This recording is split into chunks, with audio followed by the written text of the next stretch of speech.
nous continuons la théorie sur la dérivée. Alors, vous avez quelques cas particuliers où la dérivée n'existe pas. Par exemple, nous prenons le graphique de cette fonction ici, f. Ok ? Qu'est-ce qu'on constate au point x0 ? Donc, c'est ce point-là. Eh bien, on voit que la tangente est verticale dans ce cas-là, au point d'abscisse x0. Vous voyez cette tangente qui est la verticale ? On dit qu'à ce moment-là, f' de x0 est infini. La dérivée de la fonction au point d'abscisse x0 est infinie. Dans le cas où, d'où l'utilité d'avoir fait la continuité, vous voyez qu'au point x0, la fonction n'est pas continue. Hop, il y a un petit saut.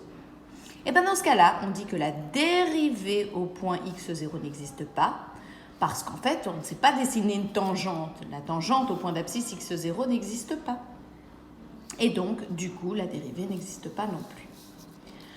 Ensuite, pour le 3, il faut prendre la page 88 et 89 en parallèle. Qu'est-ce qu'on constate ? On constate qu'au point x0, il y a une tangente qu'on appelle une tangente à gauche et une tangente à droite. Ça veut dire que la dérivée à gauche au point x0 est différente de la dérivée à droite au point x0.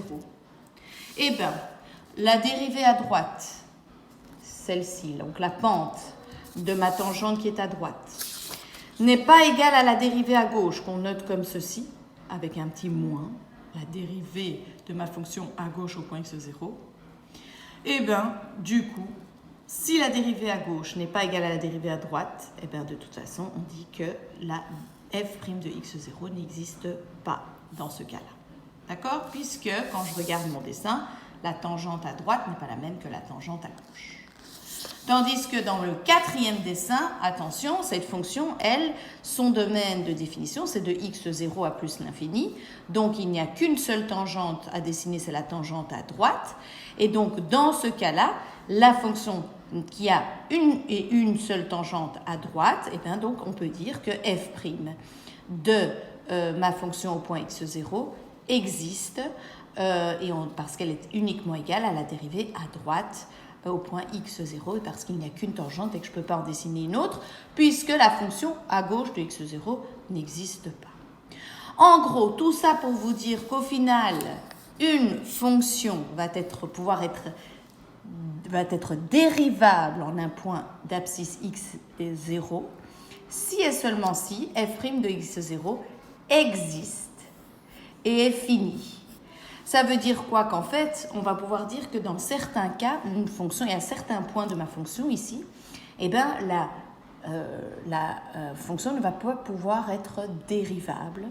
C'est le cas, regardez, en x égale 2, en x égale, là, dans ce cas-là, c'est 6, et en x égale à 9. Alors, pourquoi ces trois points-là ? Eh bien, la fonction n'est pas dérivable en x égale à 2, car la fonction n'est pas continue. Ok, ça c'est le premier cas où la fonction ne sera pas dérivable dans le cas où elle n'est pas continue. En x égale à 6, pourquoi ? Parce que la tangente à gauche est différente de la tangente à droite. La tangente à droite est différente de la tangente à gauche. Donc la dérivée au point x0, eh bien, elle n'existe pas.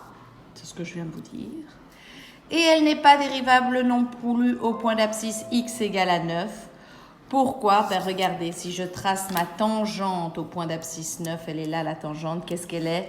Elle est verticale, car la tangente est verticale. Et dans le cas où elle est verticale, qu'est-ce qu'on a dit ? Que f' de x0, eh ben, elle est infinie. Hein, si on regarde juste la feuille d'avant, on a dit qu'elle est infinie, d'accord ? Or, que me dit la définition ? Pour qu'une fonction soit dérivable, il faut qu'elle existe et soit finie, et donc pas infinie, et donc elle ne sera pas non plus dérivable en ces trois points-là. Donc tout ça pour vous dire, ce sont les trois cas pour lesquels une fonction ne pourra pas être dérivable. C'est le cas où une fonction n'est pas continue, lorsque la tangente à gauche est différente de la tangente à droite, et lorsque la tangente est verticale.